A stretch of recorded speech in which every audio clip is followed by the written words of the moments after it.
What is up, everybody? I'm NoLucksGiven, back with some more Fairy Tale Fables, and today I wanted to shine some light on some new things in Fairy Tale Fables. There is a new keyword called sunlight and sunbathing. We'll see if it comes up in this game. There's also a 1v1 play mode now in the game, so I'm going to try that out. I've only played a little bit of 1v1 and a little bit of Storybook Brawl 1v1 as well, but this is a pretty cool thing to introduce. There's a lot more queues, a lot more different types of queues in Fairy Tale Fables, which is a lot of fun. There are also monthly 1v1 tournaments, which I have not gotten a chance to participate in just yet. I believe they are the second Saturday of each month, but that of course just passed for the month of July. Maybe for August we'll be able to get in there, but now there's a way to prep for those events in the client. So I wasn't planning on playing 1v1, but then I just loaded up the game and saw it there, so figured might as well give it a shot. I have not climbed too much in asynchronous ladder. As you can see, I have not played any of it yet this month. I've just been playing a bunch of Marvel Snap since RSM came out at the end of last month. That's basically all I've been doing with my free time as far as gaming goes. But this weekend there's a little bit of a lull in that I have already gotten Infinite on the global leaderboard, and I've basically completed everything that I would want to for Conquest this season. I've grinded enough to unlock all of the things that you can get each season in Conquest mode. I know I'm talking a lot about Marvel Snap, but we're just chatting here while we wait for the queue to pop. But now I am excited to play some Fairy Tale Fables. I gotta read this guy. Grow, +2 max mana. What does grow mean? Oh, that just means, at the start of the game, if you have at least 3 mana, when you buy a character, give it +1/+1 permanently for every 3 mana you have, and lose 2 mana.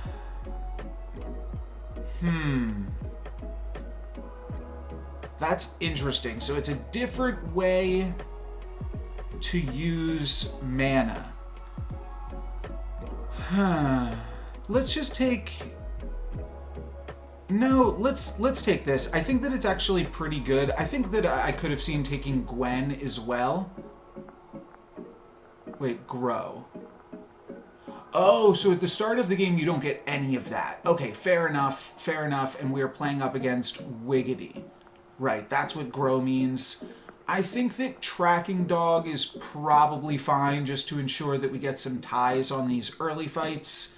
Elaine could give us some wins, but we're just fine with getting ties. I think that that's acceptable.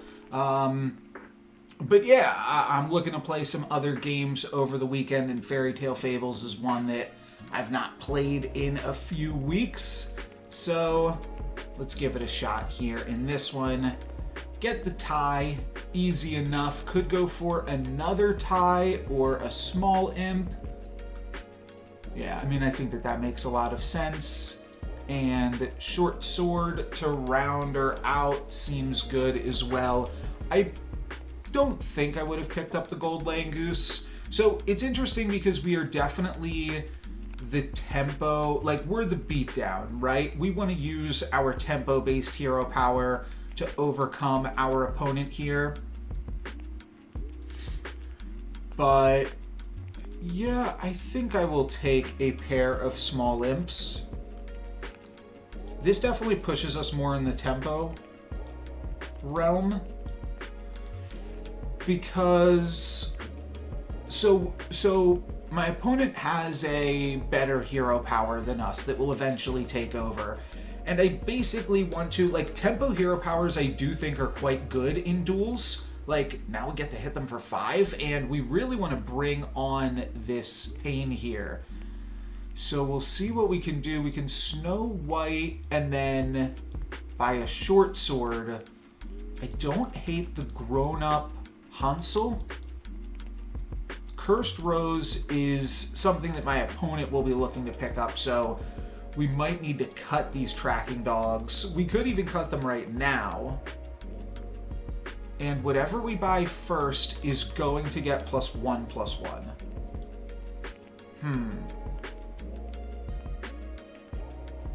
It's best to put the +1/+1 on something with the highest health anyways. So I think I will do this, and then I think I'm going to cut a tracking dog, use a demon's deal, and buy this guy. I do have to be careful with the demon's deals on this hero power, because I could wind up like... No, I guess I couldn't. I'm not exactly sure what I'm afraid of or not, but a tie there could get a little bit spicy. Alright, let's take the treasure. It'll give me a pretty big unyielding character. One free roll, or cast a spell again. I think I like the free roll, even though Merlin's Tower does have some synergies with my hero power.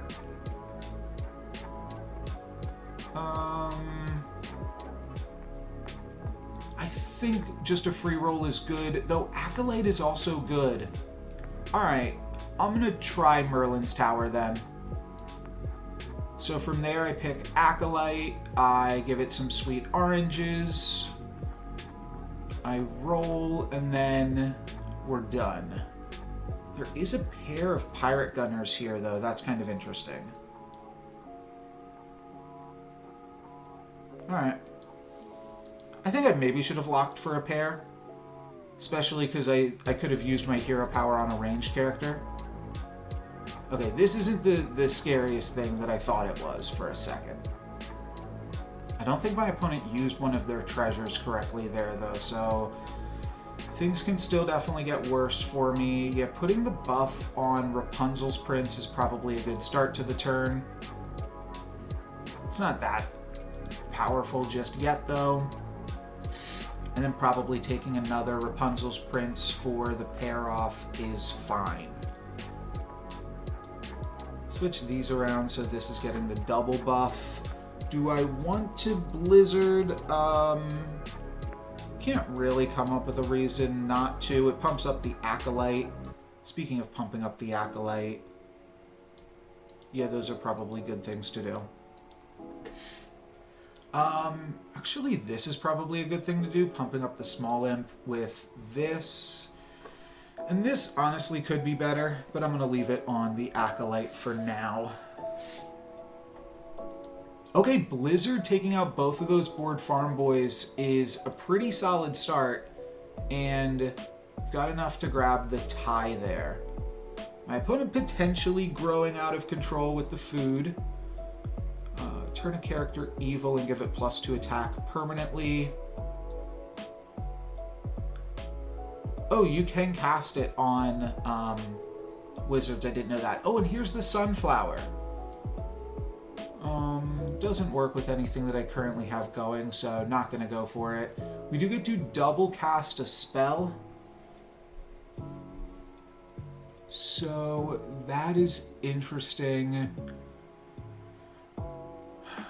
Emperor's New Clothes. I mean, I could take the Emperor and double cast Resolve on it.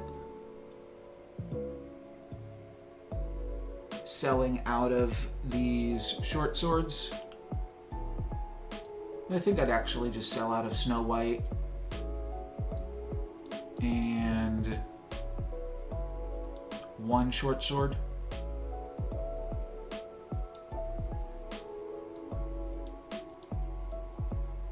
And then, yeah, let's do this. I think that's a good double cast, and that pumps up both of the Acolytes there. So pretty reasonable. And yeah, all my range characters are pretty big. A hit for 9. We are definitely bringing the tempo right now. We can Grimm's Twist, which is just like a fine spell. I think I'm looking to do this now. Somewhat looking to swap out Hansel, but it's also kind of fine. This is a pretty big scam for how all in they're building on one particular character. And then I might like grab this and then cast some spells, but I don't really... I guess I would cast this on Hansel. Alright, let's see, because we have two different things that we can pair off. No, we're just going to wind up tossing this now, but do I like the Fool? Yeah, let's pick up the Fool. Oh, I forgot the Fool was going to get all of those stats. That might have been a mistake. Let's see if there's any more spells we can cast. Demon's Deal and then a Book Mage. Book Mage might be more important than... This is cool art. I like this. I feel like it should do... Oh, it's all characters. Oh, does it like change what it does? Does it go from like all to just evil to just good? That would be kind of cool. Oh, I have even more free energy now. That's interesting. I want to get this Book Mage in. I think I unfortunately have to cut the Fool, but maybe I will... No, let's do this. Alright, I missed being able to play this Scimitar. I'll throw that on my leading Rapunzel's Prince next turn. But I do think getting the Fool in here is a pretty big game because my opponent is so all in on just a few key characters here. This is a fine triple. I will take the ball if given it. No. So my opponent is playing with the bell. I could play with the helmet. I thought they had the helmet for a second, didn't they? Yeah, they did. They're just not using it, and I don't think that they know what it does, but that's all right. Maybe I don't want to remind them. I mean, it is a lot of stats, but a lot of my characters are ranged as well, so I don't think I need it. I'm going to skip that. I'm going to do this here. I definitely want this here now. And no, we can definitely do better than that. I feel like I can do better than Star Powder too.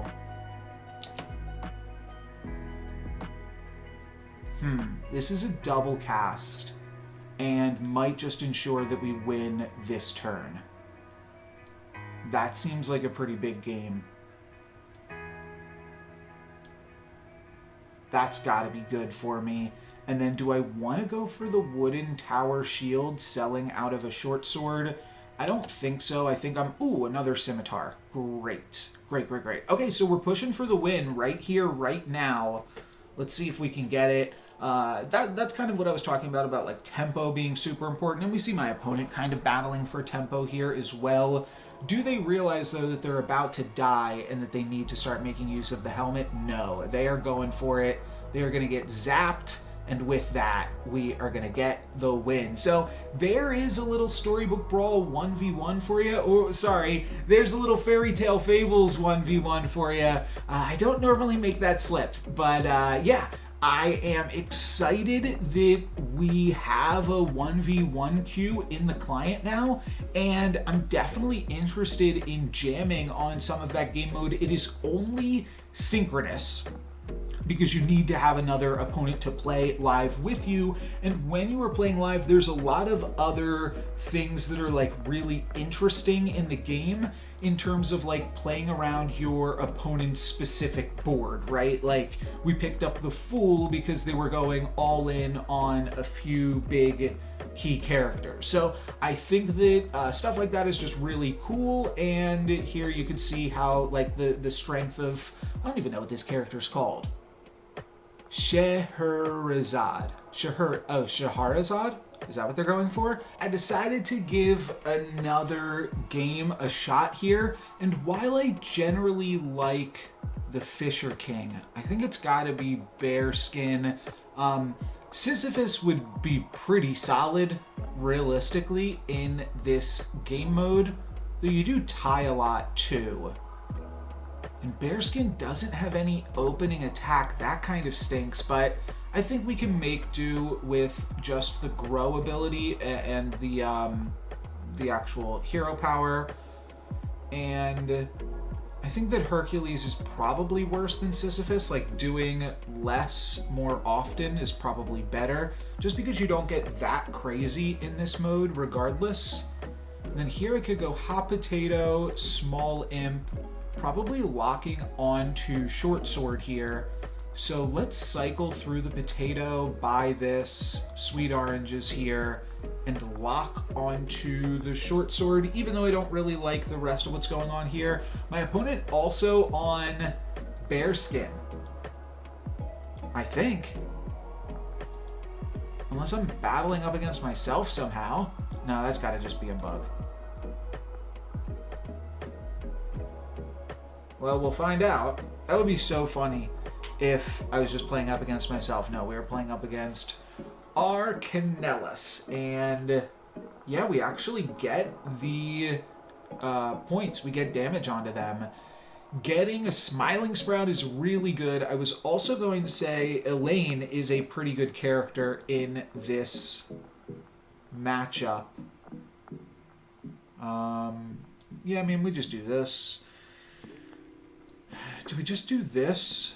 No, it's probably... Actually, we probably did want the oranges on the happy little tree, just in case Elaine takes out the small imp here, which I don't think it can, unless they find another 3. Yeah, they're looking for another character with 3 attack right now, and then it's 50-50, or it goes on both of them. That's what happens, yeah. But we still get the win, so it looks like they prioritized the Slay over the Elaine, so that's a little bit wacky. And now we want to have a bunch of things that have the same attack. We could go for Tracking Dog, so that way we can't really lose against Elaine. It's not a crazy strategy, but I kind of just like taking Small Imp and Dwarfy and then growing my whole team. I forgot that's what you were supposed to do on this character, but now that we know, we'll be able to grow 3 of our characters and get a lot more value this way. My opponent, they've got 2 things with 4 now, so they'll have to start growing onto something else. I'm just call it growing, I should say. Bear skinning or something. But they'll have to pick up like a happy little tree or something else this turn. No, they picked up a Wizard's Familiar and they put 3 buffs on it, so we are just dealing damages to them now. This looks great. Acolyte and Mycroft getting the bonuses because it's 2 ranged characters, and I think we just sell out of Short Sword. I do like the but I like the flexibility of Short Sword, and if we sell out of Short Sword, Dwarfy gets a lot worse. So we might either, I think we just sell out of Dwarfy here. I think that's going to be the play.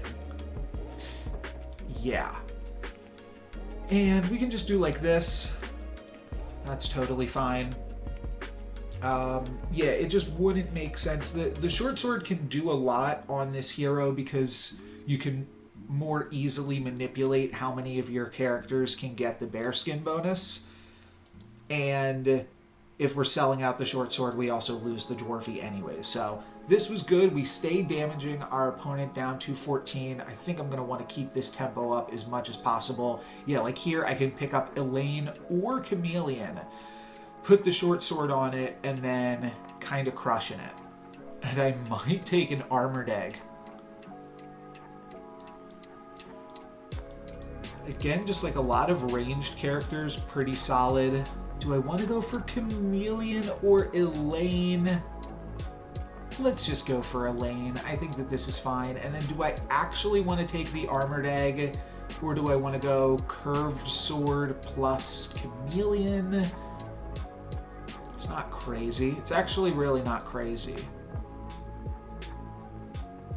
Oh, I can't take Curved Sword plus Chameleon unless I'm selling something. There's nothing else I can grab here. Let's roll, look for something else with 3. Sure. I probably should have put one of those imps in the back line or taken Elaine and put her in the back line too. Just so that way... Well, I just went for the thing with 3. Just so we could keep on dealing damage, and then, yeah. I think that might have been a little bit awkward for me here. But yeah, I guess I didn't really want to play the Smiling Sprout, right? Because then that would have gotten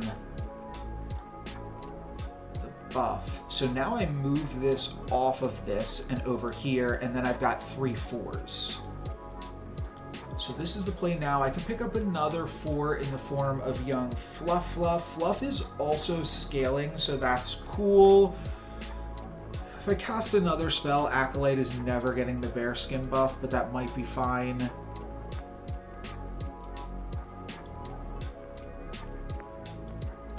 I could also go for some crazy play where I get to 6, but Acolyte's going to get to 7.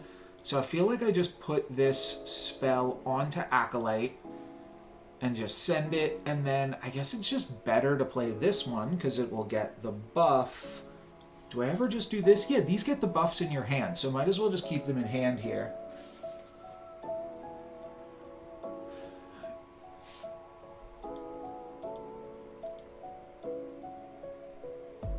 We're definitely out buffing compared to my opponent right now. Next turn we'll also be able to get the buff on Mycroft. No, not quite, not quite. And Mycroft's gonna get stronger as we level up here too. Ooh, I can triple the small imps. And then I guess I'm looking for 7s. That's interesting. Could put a little bit more stats on this too. What does this get to? Yeah, to the moon. Oh, and I get a thing. 1 free roll. I mean, how much longer is this game going on? My opponent's down to 5. I wanna try to end right now. So I want to just put a little bit more stats onto Smiling Sprout so it also gets a buff here.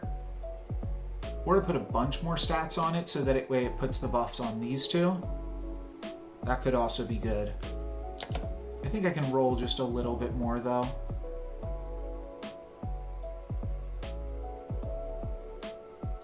Muddy Ocean Crab is not crazy. Look at all these 8s that we would have lined up for next turn. Let's grab this for a second. Oh, beautiful, beautiful. Perfect numbers there, and sure, we'll finish off with a Blizzard to pump up the Acolyte. And everything gets a nice little buff there, and we have so many more ranged characters than my opponent. This has to be good for me. Their attacks do not save him, and we get the victory. There we go. So there, I think, is a really great example of a nice tempo-based hero power. And then again, you just see me playing for tempo on the board each turn and prioritizing things nicely there. Did I do the buffs correctly on the last turn, or did this short sword mess me up? It might have messed me up. I think it did. I wasn't paying attention to that. This short sword should have just gone on the Acolyte or something. But still, a really great game. That's going to be it for me today. Thank you guys very much for watching. I'm NoLucksGiven. Peace.